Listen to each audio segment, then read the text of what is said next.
Hello friends, welcome to Unacademy. This me doctor Siddharth Arora. ये है UPSC mains 2025 GS paper 2 का analysis, जिसमें हम लोग पढ़ेंगे पॉलिटी, गवर्नेंस, इंटरनेशनल रिलेशन और सोशल जस्टिस। जो एग्जाम अभी अभी हुआ है उसकी सारा सोल्यूशन मैं तुम्हारे साथ शेयर करने वाला हूं। Well, in my understanding of this subject, मुझे लगता है after a while, yes, after a long while, मुझे ऐसा लग रहा है कि this is amongst the simplest, the most straightforward and I think the most relevant exam of mains जो मैंने in a while देखा है। बीच में ऐसा बहुत साल आए थे जब मेंस के पेपर को एनालाइज करते टाइम मुझे कहीं ना कहीं बुरा लगने लग जाता था कि कैसे एस्पिरेंट्स इसको अटेम्प्ट करेंगे, because sometimes out of the box questions कुछ जरूरत से ज्यादा हो जाते थे। So I am about to share that test paper which I can proudly say was a relatively straightforward paper. Simple नाम की ऐसे भी कोई चीज होती नहीं है in the UPSC arena, so to say. World की टफेस्ट एग्जाम है but a very straightforward examination. So मैं तुम्हें मॉडल आंसर्स दे रहा हूं। I am giving you model answers now. Before I start this, make sure that you understand and you wrap your head around one thing कि mains के answer analysis में there is no the answer. ये मेरा answers हो सकते हैं, ये तुम्हारे आंसर्स भी ठीक हो सकते हैं, लेकिन the idea is the 4 walls within which आपको ये आंसर देना होता है वो एब्सोल्युटली करेक्ट होना चाहिए। दिस इज अप्रोच की एग्जाम रादर देन कि ABCD प्रीलिम्स एनालिसिस तो है नहीं कि ए ठीक होगा और BCD रॉन्ग होगा। So take this with a kind of understanding कि एक मॉडल आंसर दिया गया है, you could always have tweaked it accordingly. But जैसे मैं बोलता हूं, एक किसी समझदार आदमी ने बोला था, first know the rule then tweak it. तो पहले समझ लो कि मॉडल आंसर है कैसे and then understand this. So one very important is हमारी तरफ से आप सब लोगों के लिए मेंस PYQ सॉल्व्ड।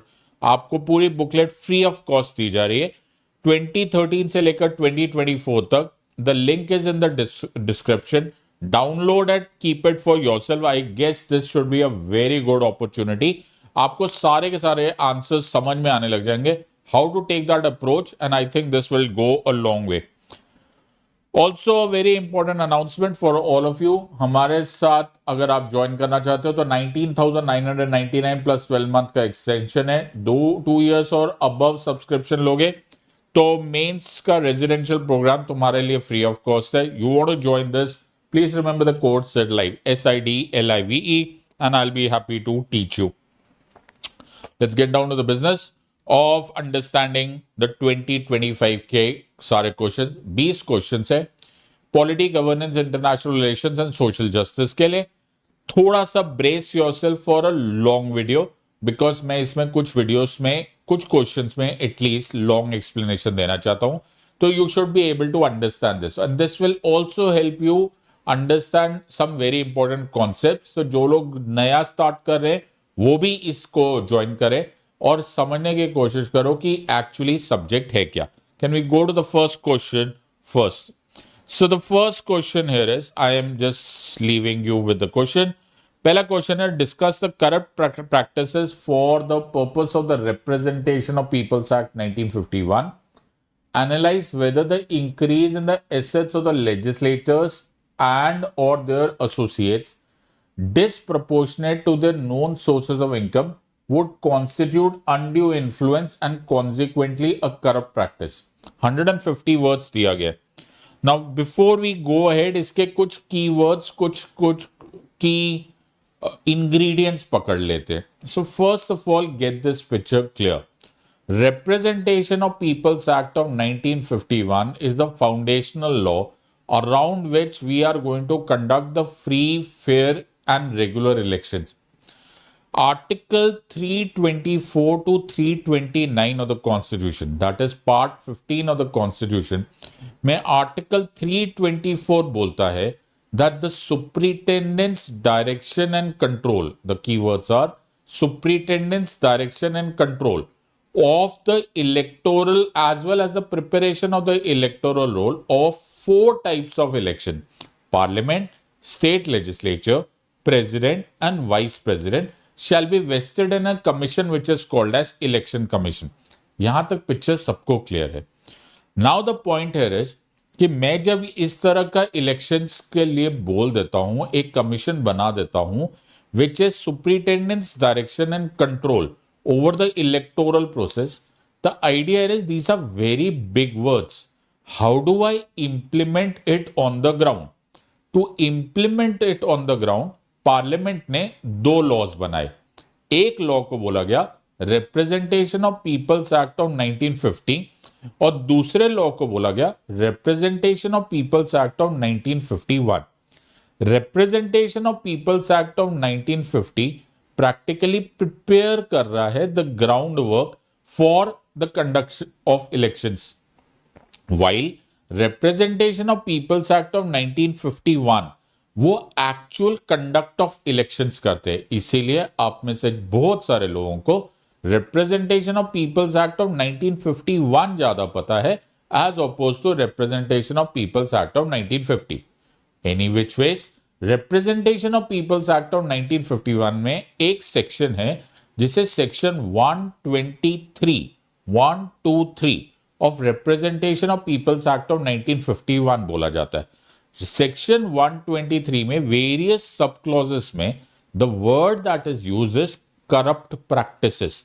सो यहां पर जो वर्ड डाला गया है इसको कोट्स में डाला गया है, द इन्वर्टेड कॉमर्स में डाला गया है. करप्ट प्रैक्टिसेस एक टेक्निकल वर्ड है. जिस टेक्निकल वर्ड्स में बहुत सारी चीजें इंक्लूड हो जाती है, जैसे आप रिश्वत देते हैं, for instance bribery, then also it will be considered as a corrupt practice, and that will cause for your disqualification under the Representation of People's Act of 1951. तो अगर आप सेक्शन 16 में जाओगे तो आप उसमें एक पोर्शन देखोगे कि आप इवन एज अ वोटर आप डिस्क्वालिफाइड हो जाओगे अगर आप करप्ट प्रैक्टिसेस में गिल्टी फाउंड हुए तो. अब इसमें सिर्फ ब्राइबरी नहीं है, इसमें अनड्यू इन्फ्लुएंस भी है. इसमें अगर आप वोटिंग करवा रहे हो और आप कास्ट के या रिलीजन के ग्राउंड्स पे वोट मांगते हो, that can also be understood. Even booth capturing corrupt practice में आ जाता है. So section 123 of ROP act 1951 में you will have to understand कि there is something called as a corrupt practice per se. Now, ये introduce करना बड़ा जरूरी है बिकॉज एग्जामिनर चाह रहा है कि वो आपको ये टेस्ट करे कि आपको पता भी है कि नहीं होता कि करप्ट प्रैक्टिस है क्या. नाउ इसमें एक शब्द आया है undue influence. The word that is used over here is undue influence. So when I say undue influence, ये अलग अलग तरीके का हो सकता है. आप किसी को गिफ्ट दे रहे हैं, शराब की बोतलें बांट रहे हैं, ये ब्राइबरी है. इनफैक्ट फॉर अ वाइल हमारे यहां पर many of these things, this was all around the news कि रेवड़ी कल्चर, द फ्रीबीज कल्चर, क्या ये भी एक अनड्यू इन्फ्लुएंस हो सकता है या नहीं हो सकता. Any which ways the examiner हमारा दूसरा क्वेश्चन पूछता है. वो पूछता है analyse whether the increase in the assets of legislators and और their associates disproportionate to their known sources of income would constitute undue influence. अब हमारे रिप्रेजेंटेशन ऑफ पीपल्स एक्ट 1951 में बहुत सारी ऐसी भी बातें हैं कि जब एक कैंडिडेट अपना नॉमिनेशन फॉर्म भरता है तो ही हैज टू रिवील कि उसके पास कितने एसेट्स है और कितनी लाइबिलिटीज है. इन अदर वर्ड्स वो उसका सोर्सेज ऑफ इनकम क्या है और उसकी लाइबिलिटीज, कोई कर्जा तो नहीं लिया हुआ, and so on and so fourth. Because ये भी अगर तुम्हें याद है तो article 102 and article 191 of the constitution में इंसॉल्वेंसी यानी कि बैंक्रप्सी, अनडिस्चार्ज्ड इंसॉल्वेंट होना भी एक ग्राउंड फॉर डिस्क्वालिफिकेशन होता है as a member of parliament और मेंबर ऑफ स्टेट लेजिस्लेचर. तो आपको तो ये भी पता होना जरूरी है, ना सिर्फ ये कि तुम्हारे पास कितने पैसे है, क्या रिसोर्सेस है, क्या एसेट्स है, बट कहीं ऐसा तो नहीं है कि तुम दिवालिया घोषित हो गए हो या होने वाले हो. एनी ऑफ दोस थिंग्स आपको एक नॉमिनेशन फॉर्म में भरना पड़ता है. Now something came up to our notice at least in the last few years. हमने इस चीज को रियलाइज किया कि समटाइम्स नॉमिनेशन फॉर्म में अगर किसी ने भर दिया है कि हमारे पास एक्स अमाउंट ऑफ एसेट्स है, तो नेक्स्ट इलेक्शन के nomination which is usually a period of 5 years, हमने ये भी नोटिस किया कि समटाइम्स वो जो एसेट्स थे वो मेनी टाइम्स एक्स हो चुके होते। नाउ ये बड़ा डेंजरस सिचुएशन है, यानी कि there is a disproportionate increase in the assets of that candidate within that time period of से 5 years और एक चुनाव से दूसरे चुनाव। नाउ मेरे पास एक प्रॉब्लम ये है, आई एम एन वोटर ना, वोटर के पास ये राइट होना बड़ा जरूरी होता है कि मैंने जिसको वोट किया था उस वोटर उस कैंडिडेट के पास एक्स अमाउंट ऑफ मनी था, आज 3x कैसे हो गया? जबकि if I do the total amount of money जो सैलरी मिलती है, that should not have costed 3x या 5x या 10x या जो भी। तो यहां पर एक राइट टू नो बड़ा इंपॉर्टेंट कॉन्सेप्ट है, बिकॉज मैं डेमोक्रेसी में सिर्फ वोट नहीं करता हूं, मैं एक इंफॉर्म्ड डिसीजन लेता हूं। And when I take an informed decision, I automatically have a right to no.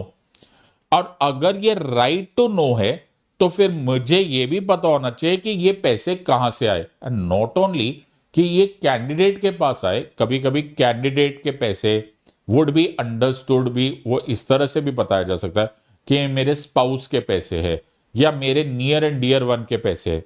So the point here is, हमारा जब इलेक्शंस होता है तो हमें free, fair and regular elections होने होते हैं। फ्री इलेक्शन का एक integral part is called as level playing field. So suddenly somebody becomes too rich without that disproportionate increase actually distorts the entire level playing field. Also, if you are giving a wrong representation in that affidavit of your assets, you are actually playing a fraud on the candidate, because the candidate has the right to know. उसको free चुनाव होने के लिए उसको पता होना चाहिए कि वाई एम आई वोटिंग, ये जिसके लिए मैं वोट कर रहा हूं उसके एक्चुअली एसेट्स है क्या।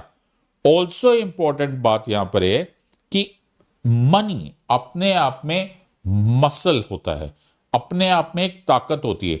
So can that also be giving a perception कि रैलियां निकल रही है, शो हो रहा है, शक्ति प्रदर्शन हो रही है, can this be also understood as a part of undue influence. And also very important moral factor कि यार कल जिसके पास x था आज 5x हो गया है, is there a possibility of corruption which has yet not got the attention of the agencies, because ये अपने आप में प्रिवेंशन ऑफ करप्शन एक्ट का केस हो सकता है। सो द पॉइंट यहां पर यह है that the legal scope however is very very narrow, because ये जितनी बातें मैंने बताई इसमें मे बी बहुत इंपॉर्टेंट एलिमेंट है।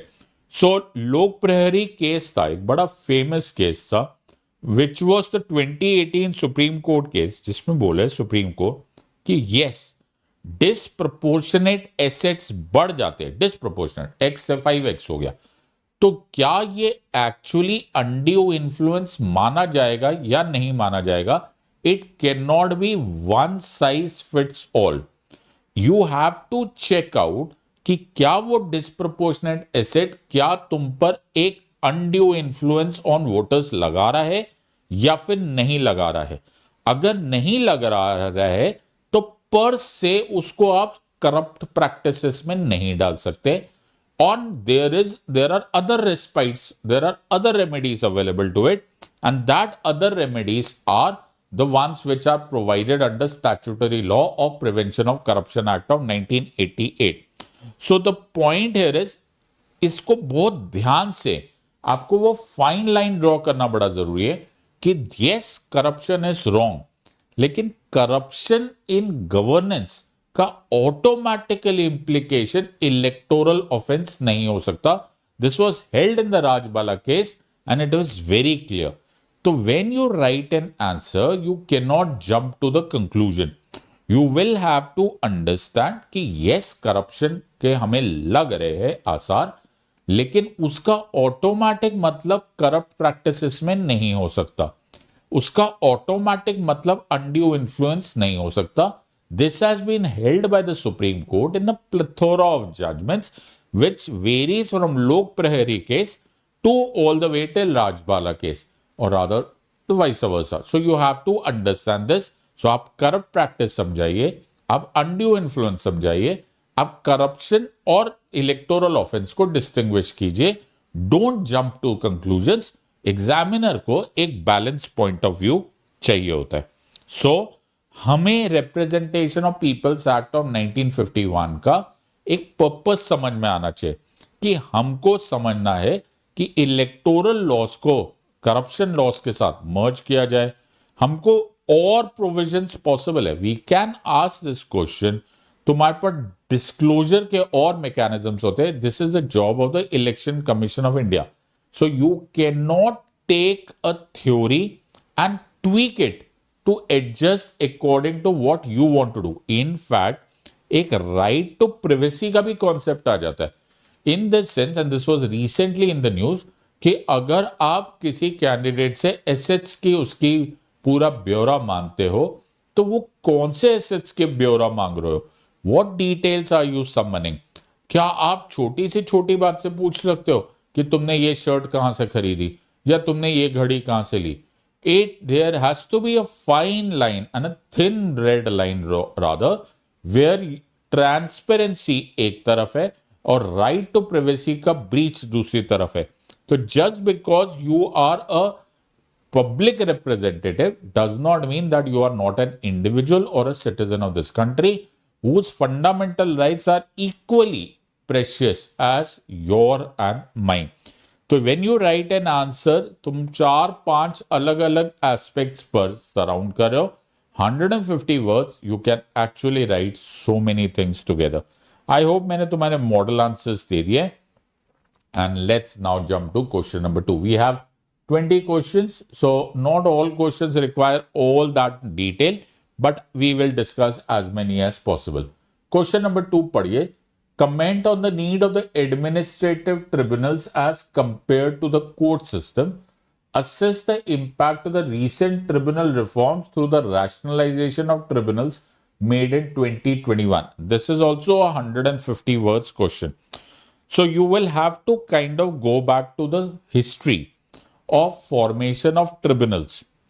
42nd Constitutional Amendment Act 1976 was the one which introduced the concept of tribunals in the Constitution. 2 articles introduce किए गए. Article 323 capital A and 323 capital B. Tribunals का रोल ही क्या है, क्यों ट्रिब्यूनल्स बना दिए गए. अब प्रॉब्लम हियर इज कि मेरे कोर्ट्स में, मेरे देश के कोर्ट्स में, be it in the subordinate courts, be it in the high court, और for that matter even in the apex court, there is a huge pendency of cases. इसके कई सारे कारण हैं. Number 1, we are a litigant heavy country. हमारे यहां पर litigation बहुत कॉमन होती है. 1, हमारे यहां का जो कोर्ट इंफ्रास्ट्रक्चर है as opposed to the number of cases जो आ रहे हैं, which is relatively not enough. Number 3, हमारे पास जजेस की भी एक ह्यूज अमाउंट ऑफ वेकेंसी है, thanks to the so called deficiency और the still lack of transparency and the streamlining of the collegium system vis government appointment system. This is another question, ये किसी और दिन डिस्कस करेंगे. लेकिन आज discuss कर लेते हैं कि 42nd कॉन्स्टिट्यूशनल अमेंडमेंट एक्ट 1976 ने क्या सोचा. 42nd कॉन्स्टिट्यूशनल अमेंडमेंट एक्ट 1976 करते हुए पार्लियामेंट का विचार यह है कि there are many matters, many types of matters जिसमें scrupulously in depth deep diving of procedural laws की आवश्यकता नहीं पड़ेगी. इंडियन एविडेंस एक्ट को चेक करने की जरूरत नहीं पड़ेगी, बिकॉज ऑल सच केसेस में इतना इन डेप्थ जुडिशियल डिस्क्रिशन और जुडिशियल स्क्रूटिनी की जरूरत नहीं पड़ती. फॉर इंस्टेंस, एक मर्डर केस है, तो मर्डर केस में जब लॉ चलता है, द प्रोसीजर चलता है, you have to deep dive because it's a very severe matter. It is like rocket science. You have to check every commas and colons and full stops before you reach a conclusion whether this man is guilty as charged or do you have reasonable doubt against the charge and should be acquitted. Any which veg ऐसे बहुत सारे matters सोचे गए जिसमें इतना कुछ नहीं करने की आवश्यकता पड़ती, but principles of natural justice should be more than enough और fast disposal of cases should be the highest priority. तो हम देखो कहीं ना कहीं you will always have to draw a line of balancing. अगर आप बहुत ज्यादा जुडिशियल स्क्रूटिनी करते हो तो the process become slow, but अगर आप बहुत फास्ट करते हो तो the justice is also suffering. तो एक बड़ी फेमस लाइन है, justice delayed is justice denied but justice hurried is also justice buried. So कुछ ही मैटर्स में, नॉट ऑल, कुछ मैटर्स में यह सोचा गया let's follow principles of natural justice जिसमें फास्ट डिस्पोजल ऑफ केसेस को ज्यादा प्राथमिकता दी जाए. और उनके लिए 323A एंड 323B आर्टिकल्स डाले गए. 323A gives the focus or rather the constitutional sanction to administrative tribunals, जो आपने सुना होगा CAT, okay, the central administrative tribunals, जिसके अलग अलग बेंचेस है जिसमें सर्विस मैटर्स डील किए जाते हैं, ट्रांसफर से रिलेटेड, प्रमोशन से रिलेटेड, डिमोशन से related, discipline and so on and so fourth. Plan ये था कि ये इतने हजारों लाखों करोड़ों केसेस जो ट्रिब्यूनल्स में है, अदर ट्रिब्यूनल्स भी है, income tax appellate tribunal, customs tribunal, GST tribunal and so on so fourth, वो सारे मैटर्स आ जाएंगे, कोर्ट से निकल जाएंगे. कोर्ट्स जो में नॉर्मल कोर्ट्स है, हाई कोर्ट्स हो, सुप्रीम कोर्ट हो, वहां पर अचानक द लॉग जैम रिजॉल्व हो जाएगा और मैटर सारे ट्रिब्यूनल्स के पास चले जाएंगे. This was the answer to the first line, comment on the need of administrative tribunals as compared to the court system. So you can actually draw a line and side by side comparison you can do between the judicial system vis-a-vis the system of the tribunals. Plan तो यही था. सो specialisation की कभी कभी आवश्यकता होती है. For instance NGT, तो हम लोग एनवायरमेंट साइंस एंड टेक्नोलॉजी वाले टेक्निकल एक्सपर्टीज की जरूरत होगी. स्पीडी जस्टिस होता है, रिलेटिवली सिंपल सिस्टम्स होते हैं. सो ट्रिब्यूनल्स को बोल दिया जाता है उसमें एक जुडिशियल मेंबर होता है और एक एडमिनिस्ट्रेटिव मेंबर होता है. So they know the law और they know the inner working of the system. Judicial burden कम हो जाता है. ऑल्सो इनके अलग अलग बेंचेस बनाए जाते हैं. तो कैट का बेंच होगा, प्रिंसिपल बेंच दिल्ली में होगा, but then there'll be one at Lucknow also, one at Chandigarh also, one at Nainital also, so on and so forth. तो जहां का जो मैटर है, it will quickly come to disposal and the game will be over. A relatively more flexible and a relatively faster process. This was the idea of tribunals for formation of courts. However, problem कुछ और ही हो गई. Sometimes the remedy becomes the genesis of the next problem. यहां पर भी ऐसा ही हो गया. जो आपने प्रॉब्लम सॉल्व करने का लिए सोचा था, ये उल्टा ज्यादा हो गया. तो इतने सारे ट्रिब्यूनल्स बन गए. अब ट्रिब्यूनल्स जब बहुत सारे हो गए तो उनकी जुरिस्डिक्शंस भी ओवरलैप करने लग गई, विच ऑटोमेटिकली मींस कि जिस स्पीड की आप तमन्ना कर रहे थे, rather it got converted into inefficiency. बहुत जगह पर अपॉइंटमेंट्स डिले होने लग गए. बहुत जगह पर अब ऐसा तो है नहीं कि ट्रिब्यूनल का जो फैसला होगा वो फाइनली डिसीजन होगा. समटाइम्स ऐसे बना दिए गए ट्रिब्यूनल्स के रूल्स कि इनका जो अपील है will not go to the high Court, it will have to bypass the high Court and go to the Supreme Court. कुछ ट्रिब्यूनल्स में matters would reach the high Court. Now problem ये है कि मुझे तो जो I started out because मुझे Supreme Court को अनक्लॉग करना था. अगर ये सारे matters would reach the Supreme Court, then the things are not changing. It is just it is just an old wine in a new bottle. मेरे लिए तो और प्रॉब्लम होने वाली. Also there were certain tribunals which were under certain ministries. तो वहां पर मुझे पूरा I was not very sure कि द फेयरनेस और द एब्सेंस ऑफ बायस होने लगा. सो 2021 में ये सोचा गया कि लेट्स रैशनलाइज द ट्रिब्यूनल्स, और उस रैशनलाइजेशन के लिए एक लॉ पास किया which were the tribunal reforms act of 2021.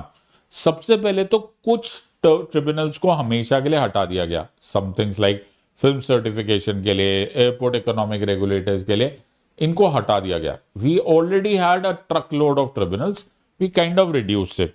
Second air is कि बहुत सारे जुरिस्डिक्शन, बहुत सारे इनके जो जुरिस्डिक्शन है उनको बोला कि डायरेक्टली हाई कोर्ट चले जाओ, because that is where things would be sorted.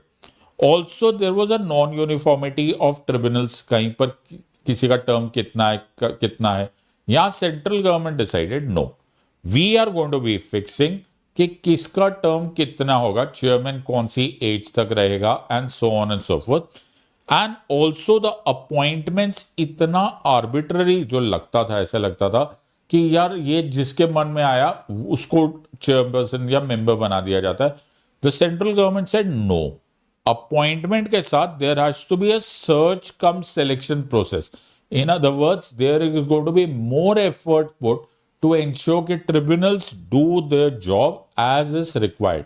And one very important thing, transparency, which is also enhanced due to digitalization, जो कि हमारी प्रेजेंट जो गवर्नमेंट है उनका एक मेजर पुश है towards digitalisation, that is also enhanced in large numbers in terms of tribunals.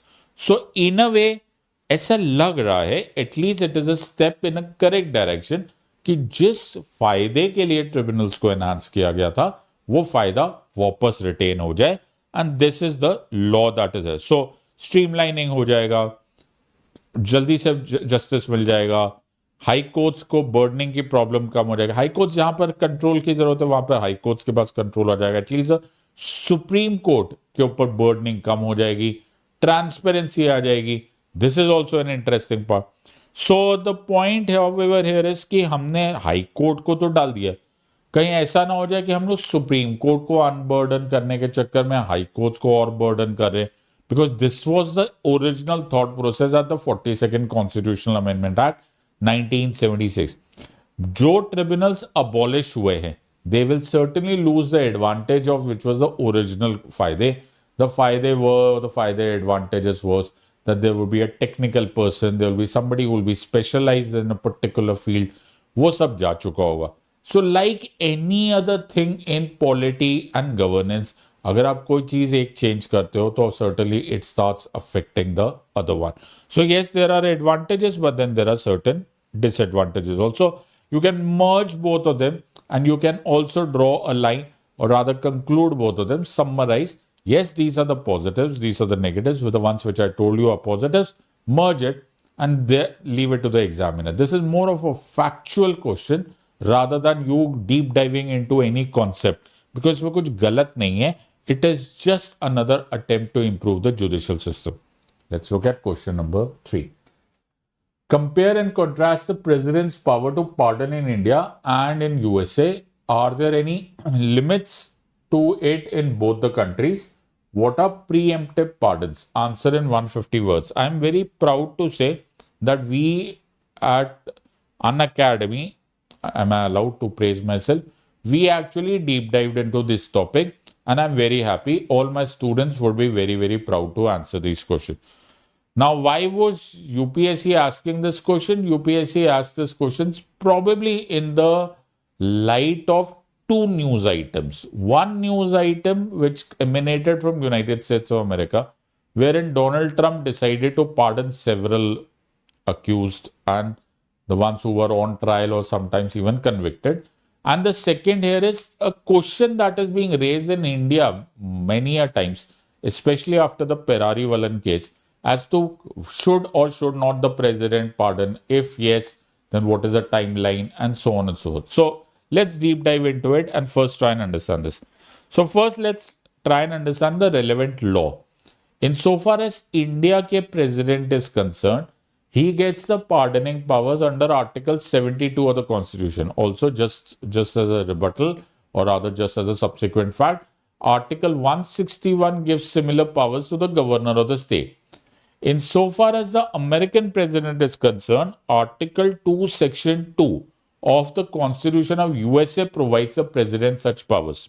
Now, ये तो डिफरेंस है, ये फैक्चुअल है, लेकिन you have to first understand कि क्या प्रेसिडेंट हमारे यहां पर कर सकते हैं. सो द प्रेसिडेंट कर सकते हैं reprieve, respite, remit, commutate and pardon. These are technical words. अभी के लिए ये 5 तरह के रिलीफ दिए जा सकते हैं. नंबर 1. नंबर 2, प्रेसिडेंट के लिए ये इंडिया में डिस्क्रिशनरी पावर नहीं है. He is bound by the advice of the Council of Ministers to be headed by the Prime Minister. Similarly, the governor of the state is also bound by the advice of the State Council of Ministers to be headed by the Chief Minister. Number 3, India में जो president pardon करते हैं उनमें सिर्फ ये 5 words लिखे हुए, reprieve, respite, remit, commutate and pardon. ये नहीं बोला हुआ है कि यूनियन लॉ से रिलेटेड या स्टेट लॉ से रिलेटेड पार्डनिंग हो सकती है. It is very clear and when it's not written specifically, we can imply from this conversation कि इंडियन प्रेसिडेंट, चाहे वो यूनियन लॉ से रिलेटेड दोष हो या क्राइम हो या स्टेट लॉ से रिलेटेड हो, in both way he can pardon or he can utilize these mercy powers which are also called as powers of clemency. यहां तक हो गया. नंबर 4, कोर्ट मार्शल के केसेस में भी हमारे president can intervene. Also very important कि हमारे यहां पर द प्रेसिडेंट के जो पावर्स ऑफ क्लेमेंसी है are under judicial review. There was a landmark case called as the Maru Ram versus state of Uttar Pradesh case, in which the Supreme Court ने clearly mention कर दिया था that this is under judicial review. In fact, later on हमने Shatrughan Chauhan case में भी देखा जिसमें supreme court ने बोला था कि अगर arbitrarily and unexplained delay होगा in the exercise of these clemency powers, we think it would be considered as violation of Article 21. Similarly happened in the Perari-Valan case, which was the Rajiv Gandhi assassination case, in which the Supreme Court invoked Article 142 of the Constitution when the court thought that Perari-Valan का जो release था, it has been arbitrarily and delayed probably without following a due process. Now let's go to USA. USA में, so first of all, I have kind of drawn this part. So USA में another important part was कि वहां पर, so let's compare it. यहां पर union law है, यहां पर एंड स्टेट लॉ है, यहां पर only federal law. Now this is one of the reasons why, because United states of America एक ट्रू फेडरेशन है. ऐसा हो नहीं सकता कि वहां पर स्टेट्स अलाउ कर दे, बिकॉज प्लीज अंडरस्टैंड वहां पर स्टेट के लिए अपनी इंडिपेंडेंस है, ट्रू फेडरेशन है. सो वहां पर ये अलाउ नहीं करते. सेकेंड, यहां पर council of ministers headed by the prime minister की बात पूछी का डिस्क्रिशनरी नहीं है, बाइंडिंग है. यूएस में अगर the president decides, it is practically discretionary powers. It is practically, nobody is going to stop to you. So these are two very important things. Also in 9 out of 10 cases, मैं नहीं बोलता कि बिल्कुल नहीं है, but 9.5 out of 10 times, 95% वहां पर the Supreme Court of USA will not interfere in the presidential pardoning powers. Practically immune to judicial review है. This is absolutely clear. Now, यहां पर एक बड़ा major interesting concept है.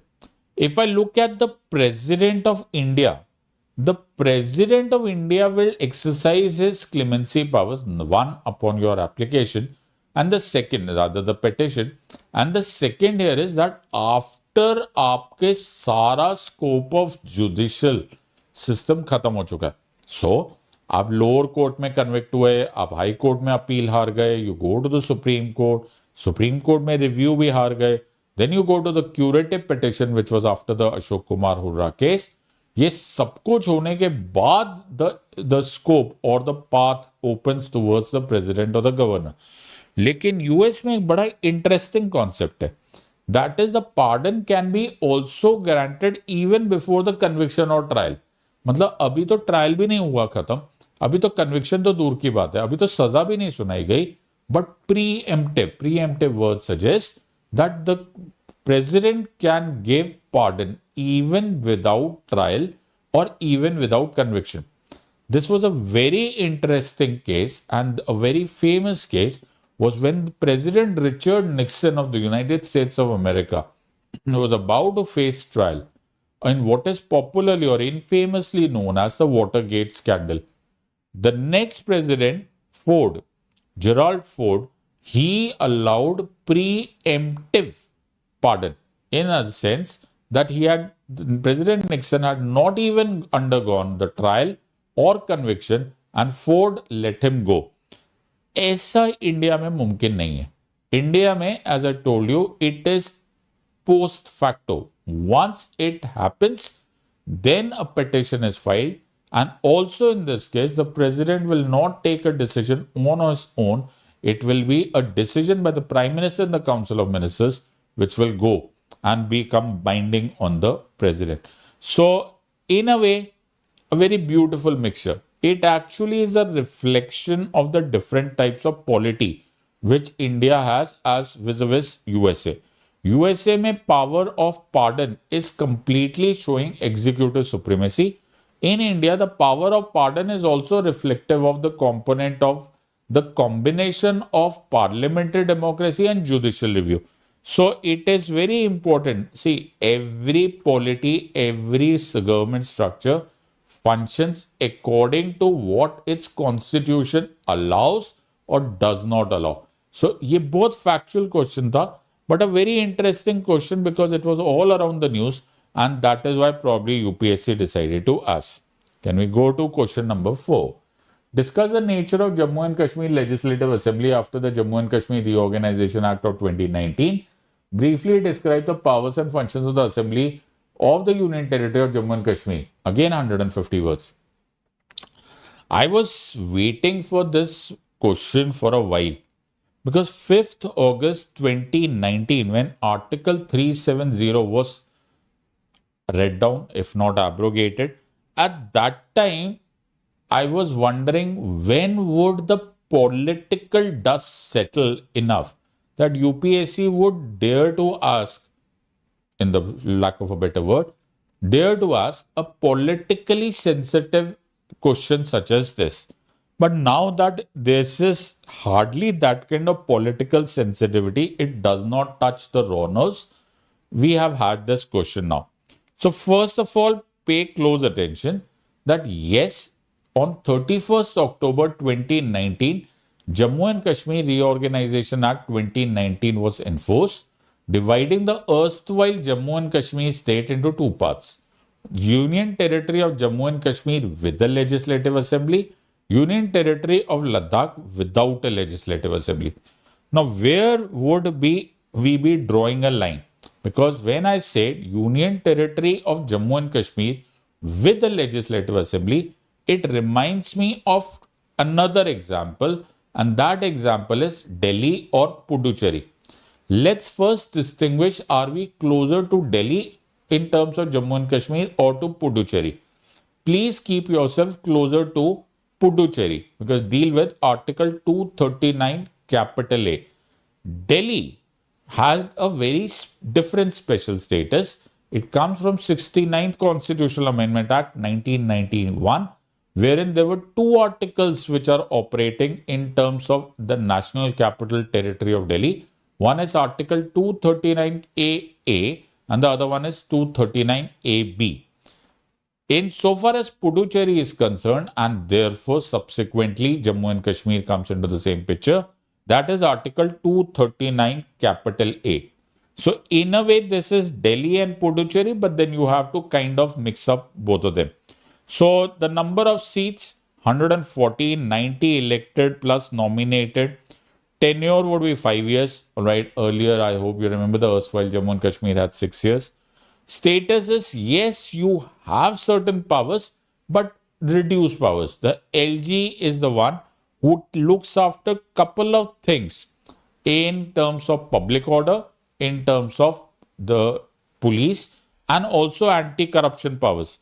So there are certain reserved powers in which the union will control public order, police and land. Now this is something that reminds you of Delhi. but don't mix up the two articles. But this is a limited part, and that is one of the reasons. That is one of the reasons why Jammu and Kashmir is demanding a full statehood, because they want the removal of this limited autonomy going back to a full statehood. So legislative powers, they can have state lists, and the concurrent list is open to them. So you can read Article 246 of the Constitution. But police, public order and land is not there. Residuary powers go to the parliament. Also, union laws can override the union union territories laws.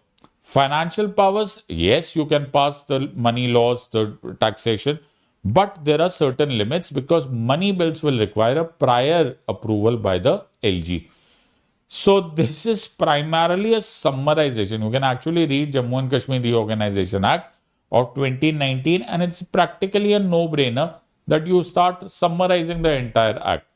This is more of a factual question, and that is why I'm very happy about it. All right. It is a good start. They did not touch the political raw nerve. They actually just asked as it is. So control over executive, exactly the same things, right? You can question debates, no confidence motion, almost all same as parliamentary democracy. Members elect the President of India, and there are 2 Rajya Sabha members. So this is post 2019, from which the erstwhile Jammu and Kashmir, the state which had actually got special powers, has now got limited powers.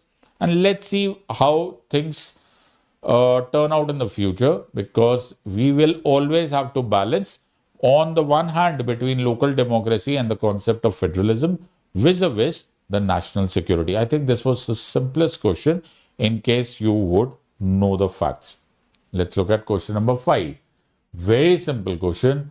The Attorney General of India plays a crucial role in guiding the legal framework of the Union government and ensuring sound governance through the legal council. Discusses responsibility, rights and limitations in this regard. Again, have a look at Article 76 and your job is done.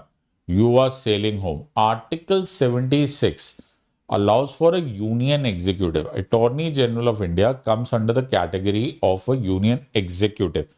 He's appointed by the President, and he is the top legal advisor to the union government. Now, the idea here is he will represent the government, the union government, in all courts of law across the length and breadth of India. So the words that are used is that he has the right of audience in all courts of India, wherever he is required to represent the legal questions or the legal aspects of the union government. So this is the advice he gives to the President, the union the union government. He will be representing us in the union government, in the Supreme Court, in the High Court. And the idea here is that he is the one. If there are any other duties that are assigned by the President, then the Attorney General would address to them. A very important word here is that the Attorney General of India is not a government servant. He is occupying the office at the pleasure of the President. Now, what does pleasure of the President mean? That it is, you realize the word doctrine of pleasure. So, if the President ne appoint kiya hai, on the advice of the Council of Ministers to be headed by the Prime Minister, and the President is not satisfied for whatever reason, the President may ask him to leave. There is no midway. There is nobody else the President will have to ask. When I say President, within bracket, understand he is bound by the Prime Minister and the Council of Ministers advice. So you don't need to go to the parliamentary process. You don't need to go to the Supreme Court or wait for any other inquiry report. He is answerable only to the President or to the government at that time, and then he can be removed. Now, there could be another important part, and which you should add, that is the Attorney General of India getting any salary which is mentioned specifically anywhere? Yes, it is the salary which the President will decide. All right. Now, who will be the Attorney General of India?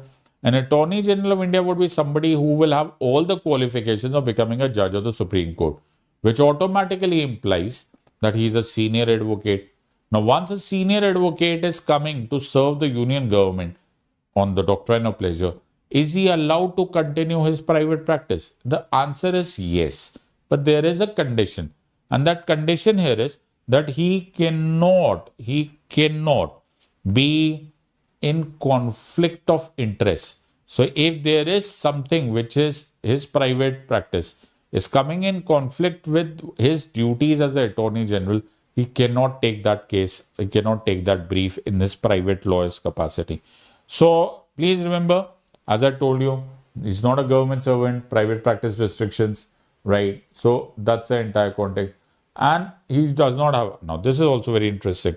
Attorney General of India can also attend the parliament, but he cannot vote. This is something that you should always remember and wrap your head around it. Until unless you are a member of the house, you cannot vote in that house. So even a member, even if there's a minister who is a member of Lok Sabha, but he goes to the Rajya Sabha to answer probably some question which has been put to the government, he can go and answer that, but he cannot be voting in the house unless and until he is a member of the house. So these are the contexts on this part. A very important, crucial link between law on the one hand and governance on the other hand. But please remember, can he act independently? Certainly not. There will be huge limitations because he is at the end of the day only occupying office at the doctrine of pleasure or the pleasure of the president. So we come to good number of details at this stage, right? At this stage, you may take a breather, and also remember that UPSC Mains previous year questions booklet is available. Download it. The link is in the description, and I think this will go a long way in your preparation. As I told you, right, 19,999 plus 12 months free extension, all available. Free mains residential program for everyone who takes 2 years and above subscription. Don't forget to use the code SIDLIVE. So professional, precise, perfect preparation. Come to me. Let's look at the next question. So now we jump in to the topics of social justice. Women's social capital complements in advancing empowerment and gender equity. Explain. Answer in 150 words. So the context here is, first here you will have to address that what is social capital. So whenever there are certain trust norms, the society works on a particular set of rules, only then it will enable collective action. So if I want women to participate in the collective, in the improvement of the society, then that social capital has to be developed. So let's try and understand how are we developing this social capital. So I'm just going to give you some space to copy these parts. So when you talk about access to resources, self-help groups, microfinancing, so that the women become empowered in their concept, there is also the role of social media and media, something like #MeToo campaign. It was a collective action. Also, women's cooperatives have taken a huge role, giving them shared experiences, giving them the opportunity to express themselves, becoming economically independent. All of these are efforts that are taken to develop the women's capital, and that's the only possibility of empowerment. So there is a concept which is based on only rhetoric. Rhetoric will only take you so far. You have to take certain steps, concrete steps, which help them develop better on this part. Now see, when you deal with social justice, you will always have to mix certain concepts of political science, certain concepts of ethics, certain concepts of day-to-day activities, and you can take some of these examples. So you take #MeToo campaign, increase and promote it and compare it and connect it to Posh Acts of 2013. Similarly, social justice, another governance question. It is e-governance projects have a built-in bias towards technology and back-end integration than user-centric designs.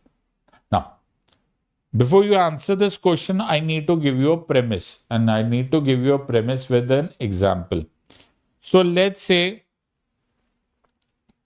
that I give you an opportunity to file your income tax returns.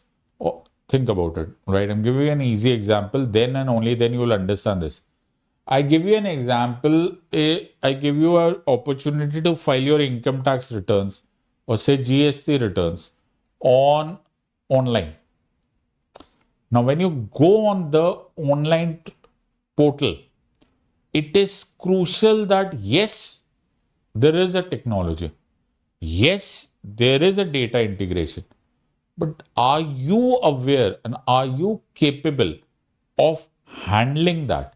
Is the user interface good enough for a vast majority of Indians? This is the question mark this question is raising. So they are throwing open a question at all of you and says that yes, we have amazing tech integrations, we have backend systems, everything is fine, DigiLockers and Cowin, e-Aadhaar, you name it. But is the last person standing, is he that last mile adoption, has that been compromised vis-a-vis the backend integration and the tech advancement in e-governance? This is the premise of the question. So I have divided this in so many things.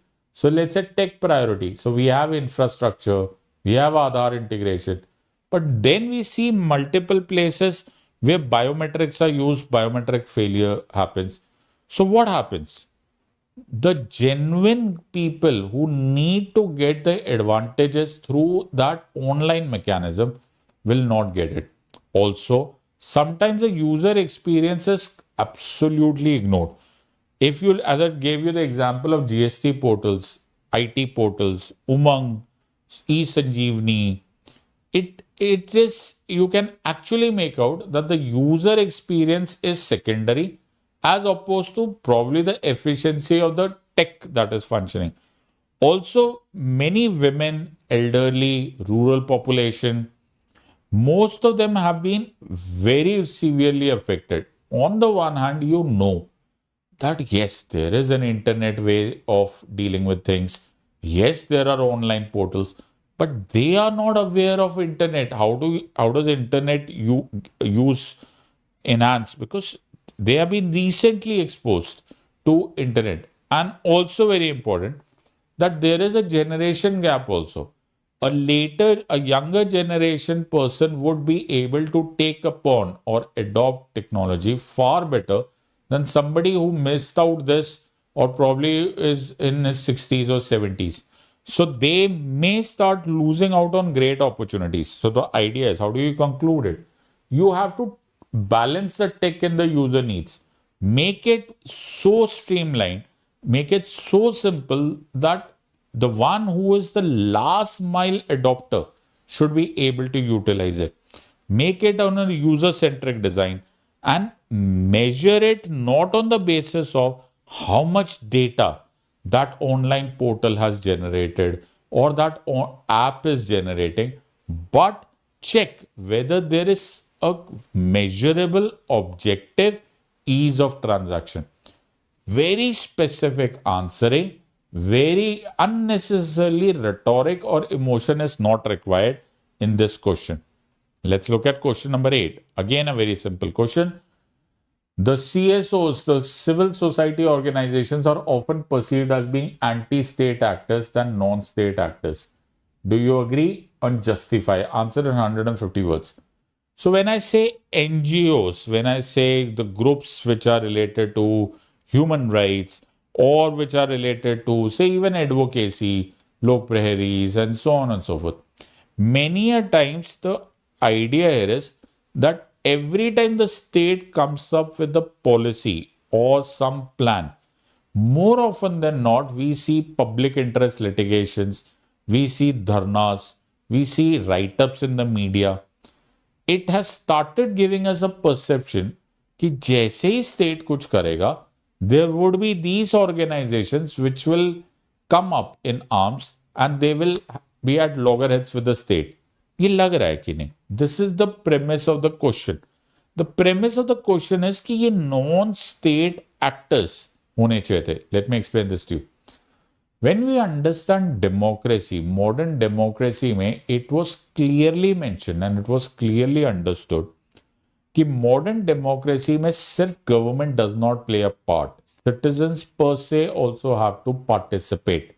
Citizens का मतलब यहां पर सिर्फ individual citizens नहीं होता, citizens का group भी होते हैं, एनजीओस भी होते हैं, एडवोकेसीज ग्रुप भी होते हैं, ह्यूमन राइट्स ग्रुप भी होते हैं, मीडिया भी होता है, all of them come together and we proceed together. So state and non-state actors, we proceed together in one direction for the welfare of the people and the enhancement and the development of the state. लेकिन ऐसा of late नहीं लग रहा है। Multiple number of times हमको ऐसा लगता है कि it is doing right opposite. तो if I ask this question कि इनको एंटी स्टेट क्यों बोला जाता है, या फिर क्या ये एंटी स्टेट फंक्शन कर रहे हैं, तो there could be one possibility is that they may have a narrative कि हम लोग स्टेट की मोनोपोली को चैलेंज कर रहे हैं। Why is the state only responsible to make a policy? हम एनवायरमेंट के बारे में बोलना चाहते हैं, we want to speak about a certain human rights group and so on and so forth. So easily it starts sounding like more of a nuisance of anti-state rather than a non-state actor which should have been in hand functioning with the state. There could be, and I don't know, but there could be allegations of corruption. And the concept यहाँ पर ये है that if this is, the state is corrupt, then who will pick up? Somebody has to pick up the gauntlet. So India against corruption, Anna Hazare movement was a classical example wherein the state was forced to pass the Jan Lokpal bill.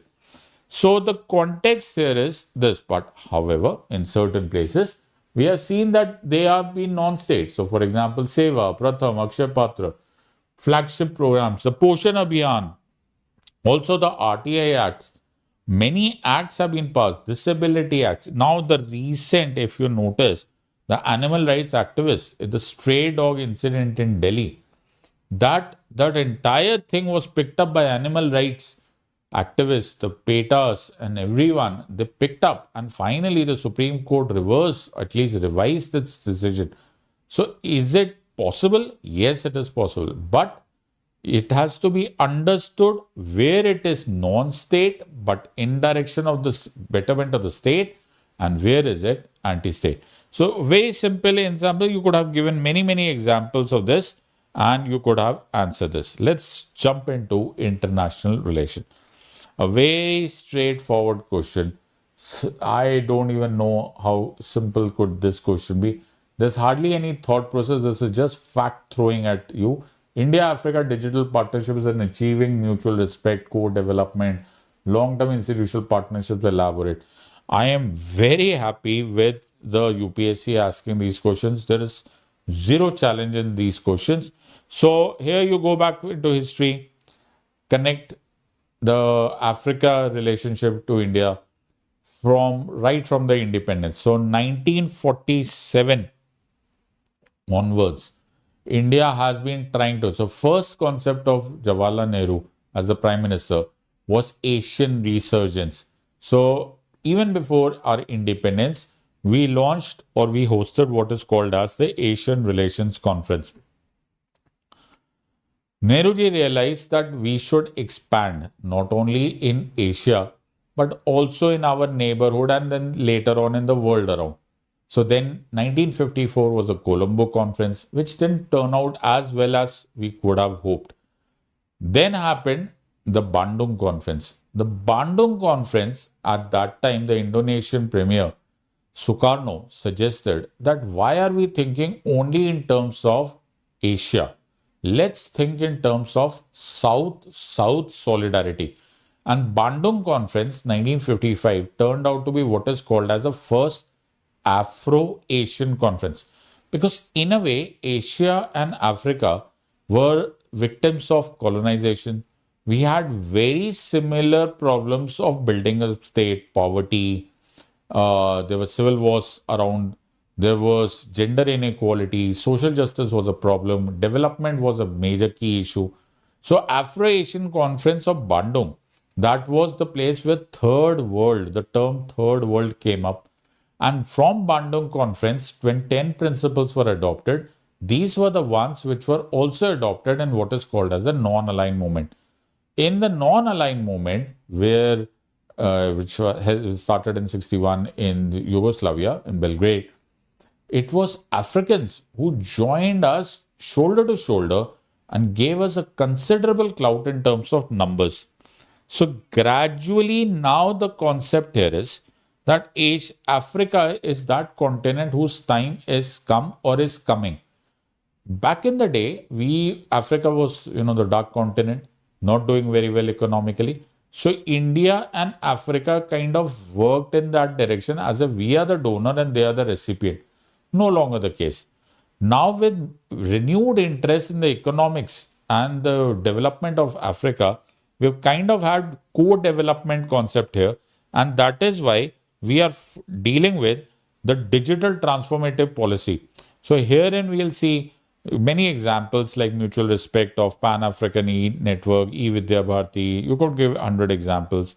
Then the co-development initiatives like the India Stack Expo, startup and fintech links, cybersecurity capacity. We have seen this, Airtel, Tata, companies going towards Africa and co-development. These are only examples that you gave. But what is the underlying foundation of this? The underlying foundation here is that we should have long-term institutional partnership. You can also talk about the AU digital agenda and alignment and the Exim Bank, the export-import banks which have been functioning between, so that especially amongst countries such as Kenya, Ghana, we are doing considerable amount of business. This is also important in order to ensure that China or any other country does not actually beat us to the pole. And we want our old exposure and the understanding of Africans in terms of non-aligned movement to function in this direction. So shared learning, digital sovereignty, inclusive South-South digital cooperation. So this South-South combination in terms of digital with the changing times is the one which is the mandatory basic foundation of India-Africa relation, at least in so far as digitalization is concerned. Let's look at question number 10 now.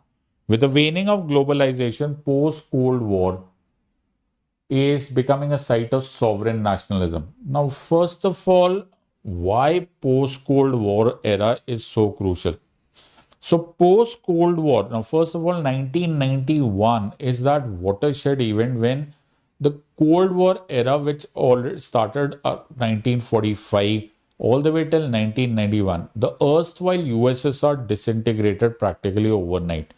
And the Francis Fukuyama called that as the end of history, because at that time we thought that the entire world will now there could be two possibilities. One, that all the powers will go to one pole, which is kind of an oxymoron, so to say, or USA will get all the powers, or that the power will be dissipated all around the world.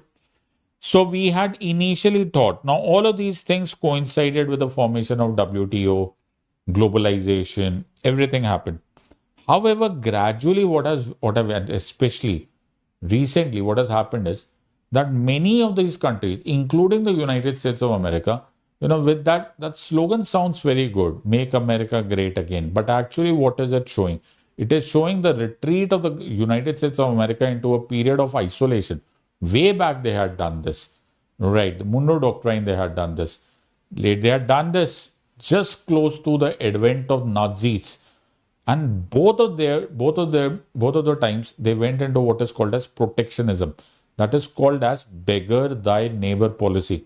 But are we going towards sovereign nationalism? And the answer, of course, is yes. So we look at trade wars between US and China. You increase your tariffs, we'll increase our.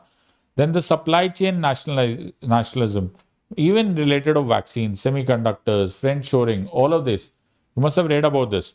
And also Brexit and fragmentation. You see Brexit, why did England leave European Union? They thought we can do better alone rather than in a group. Also, the US, China, Russia rival blocs. Everyone is making the things for yourself. In other words, are we seeing, instead of the world as a global village, are we seeing nations being right at the peak. Nations becoming stronger, the nationalism coming back. So, as I said, make America great again, and we are not too far off. Atmanirbhar Bharat is something exactly on this part. So, digital sovereignty, data is the new king. So, we are looking at this part. So, when I say people are not cooperating, countries are not cooperating with WTO, what does that mean? Are we taking a step back from globalization? Every now and then, United Nations has practically become redundant. United Nations is not reforming, which is actually interestingly question number 20 of today's exam. So regionalism. So even if it is not sovereign nationalism, then there is regionalization that is increasing. ASEAN doing very good for itself. BRICS, another one. We're talking about Quads. We're talking about I2U2. But we are not talking about the world as a whole. So that probably is a reason, and it will always happen. So these combinations will always happen. Sovereign nationalism, regionalization, or the world. Now the world is not remaining a global village. So either it will be regionalization or sovereign nationalism, which we are seeing all around. Now the point is there will be a problem in this part. If everybody starts isolating and everybody starts retreating in their own shell, and then the entire supply chains will become pretty open and vulnerable.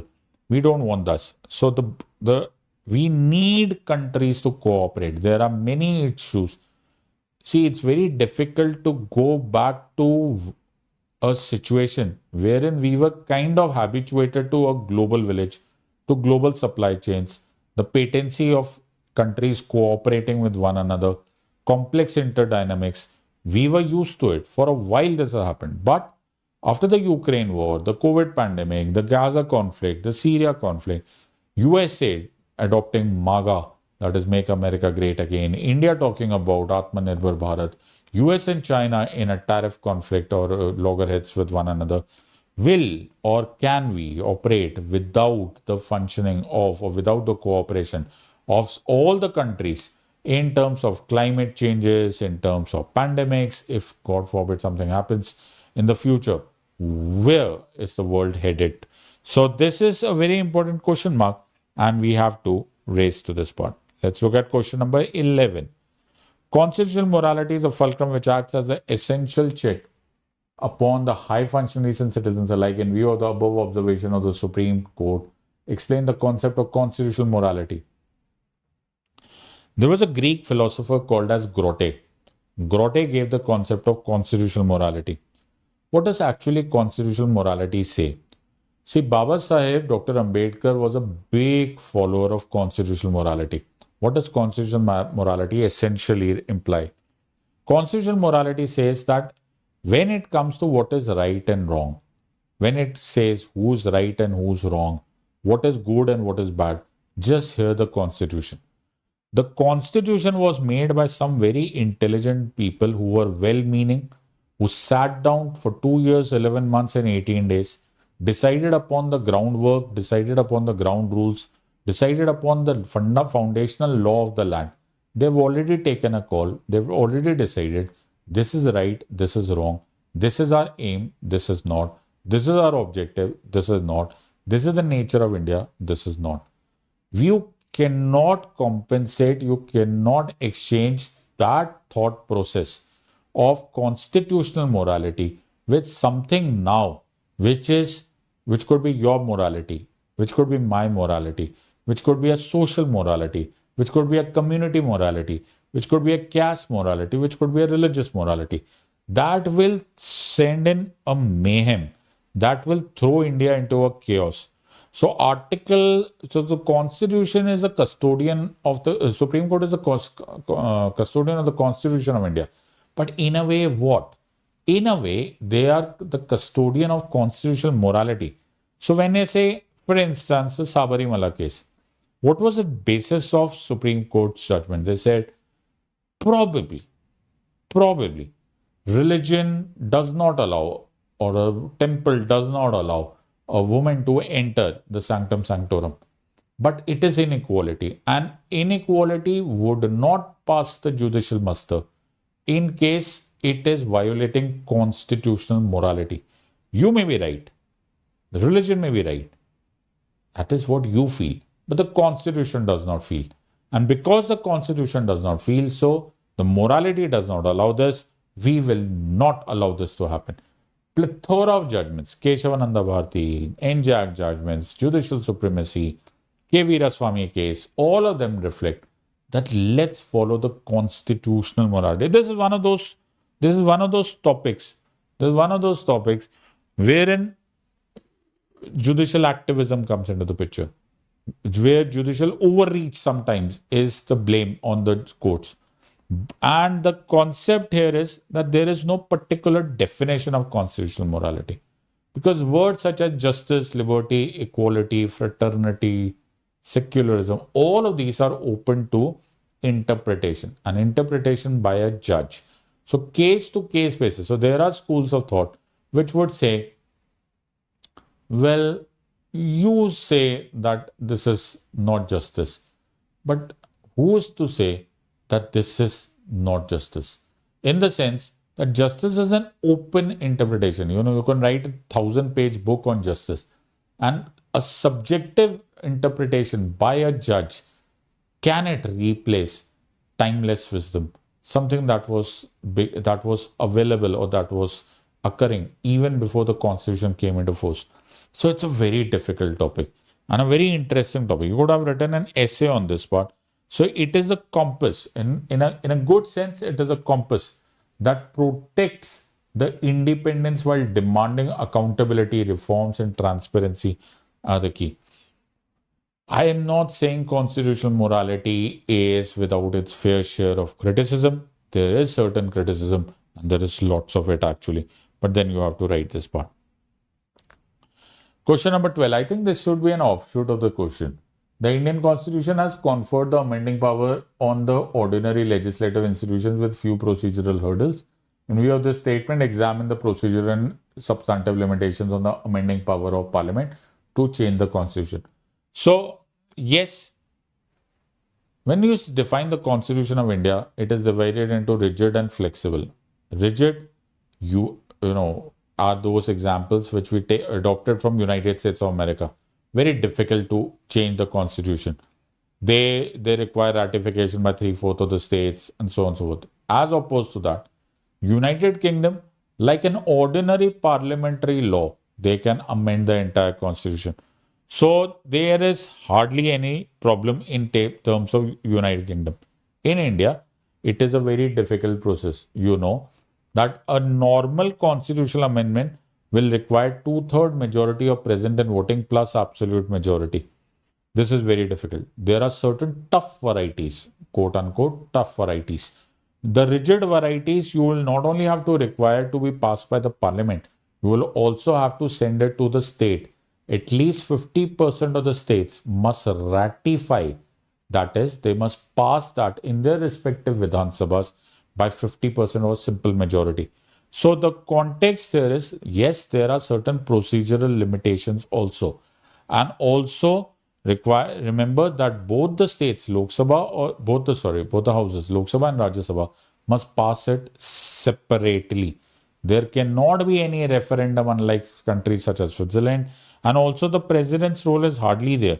Neither can he give a prior recommendation of the president is required for the constitutional amendment bill, nor is he allowed to exercise the veto powers under Article 111. This happened, of course, later in the day by 24th Constitutional Amendment Act, 1971.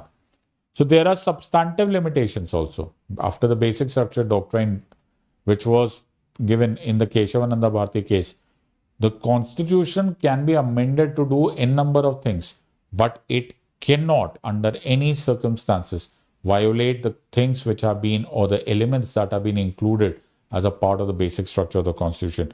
So Indira Gandhi versus Raj Narayan case, Minerva Mills case, all of these have hinged their decisions on the basis of Keshavananda Bharati judgment or basic structure doctrine. So the one which I told earlier was the procedural processes or limitations, and the other one are the substantive ones. So can you do it? Can you not do it? Also, judicial review is available on all constitutional amendments. In other words, the courts are always keeping an eye whether any constitutional amendment is going to violate any fundamental right or is going against the spirit of Article 13. So this is how you understand the limitations on the constitution. One of the questions that actually struck me this time is again United Nations being asked. The reform process in the United Nations remain unsolved because of delicate imbalance of East and West and an entanglement of USA versus Russo-Chinese alliance. Examine and critically evaluate the East-West policy. So United Nations, when it was created in 1945, there was a reason to it. And there was an underlying thought process behind this that, the League of Nations had failed way back in 1920. League of Nations had thought that there would be no further world war kind of a scenario. But Woodrow Wilson couldn't satisfy the Senate. Then USA had to back out. England and France were not strong enough. Countries couldn't be held on a leash. And that is why ultimately League of Nations failed. When United Nations came into the picture, United Nations thought that we don't want a World War III because we have already entered the nuclear age. That World War III will be fought with a nuclear war, and after that, the world will be annihilated. So these guys decided to have all strong countries and practically every nation on planet Earth to be a part of the United Nations. In this, there was a compromise formula. That was Article 108 and Article 109, which said that, and that was the condition laid down by the so-called victors. The winners of World War II, USA, USSR, and then later France and England joined in, and finally, of course, China ended up. They said, we are the winners of World War II. And since we are the winners, we need to have some special privilege. And that special privilege was that in the United Nations Security Council, there will be permanent 5 members who will get some special powers which were called as veto powers. So, which is very interesting and a very paradoxical phenomenon, since an organization that was formed on the premise that we will maintain peace was actually rewarding winners of a war. But that's how the world works. Any which ways, right? Now, 1945, okay, probably we agree. Now, these countries, they started getting disproportionate advantage. So, you will see veto being utilized every now and then. Whenever US has to support Israel, they'll utilize veto. Whenever USSR has to extend its geopolitical principles, they will exercise veto. China has been exercising veto and so on and so forth. Now, these countries, since they're enjoying the powers of veto, they would like these powers to continue. Such powers are called as status quo powers. Status quo powers are those powers, those countries, which would like the present international order to continue as it is because it is favoring them in any case. But then there are other powers, which are called as revisionist powers, India being one of them, Brazil, South Africa, Germany. We would like, even Japan for that matter, we would like the United Nations to adapt accordingly and ensure that, yes, 1945 it was fine, Cold War it was okay, but today the world is a different place. This is not 1945. Why are you giving such unequal powers to those countries which were probably at that time very powerful country, and you kind of gave in to the blackmail, but don't give it anymore.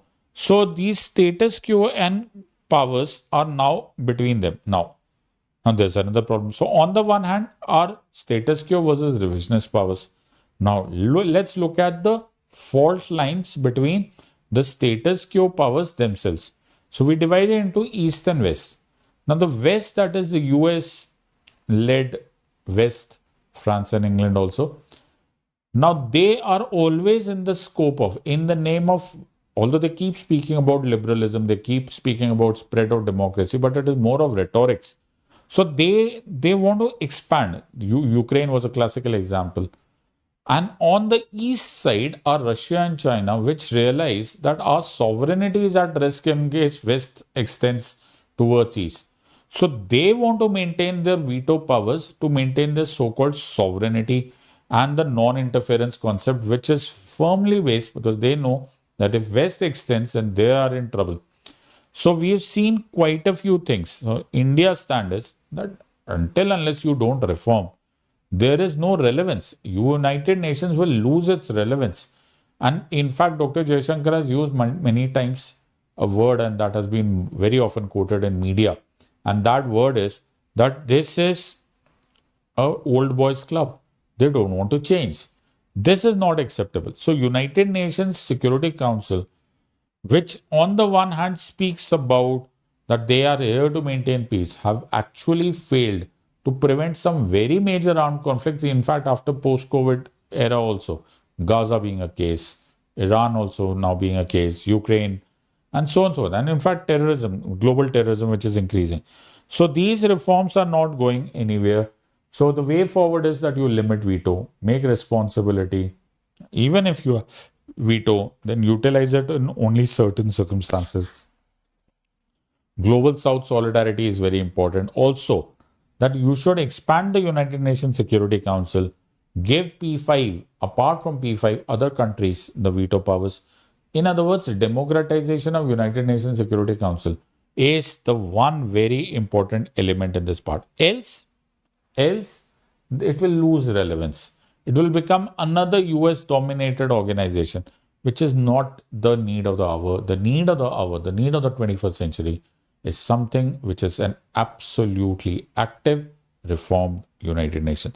So very simple question. I hope you have understood, and I hope you have enjoyed the entire context of my entire discussion. I'll share the entire PDF with all of this so that you can take notes of this. I spent considerable period of time to explain you those questions at least which required a deep dive. Some of those questions were more factual questions, which of course you can copy from your PDF and read it. Any which ways, if you're interested, you can join me on my special classes and I'll be very, very happy to teach you. I hope you have enjoyed this relatively simple paper, hoping for a similar exam again. And I wish you all the best for your preparation. In the words of Unacademy, let's crack it. Until next time, God bless. Thank you and Jai Hind.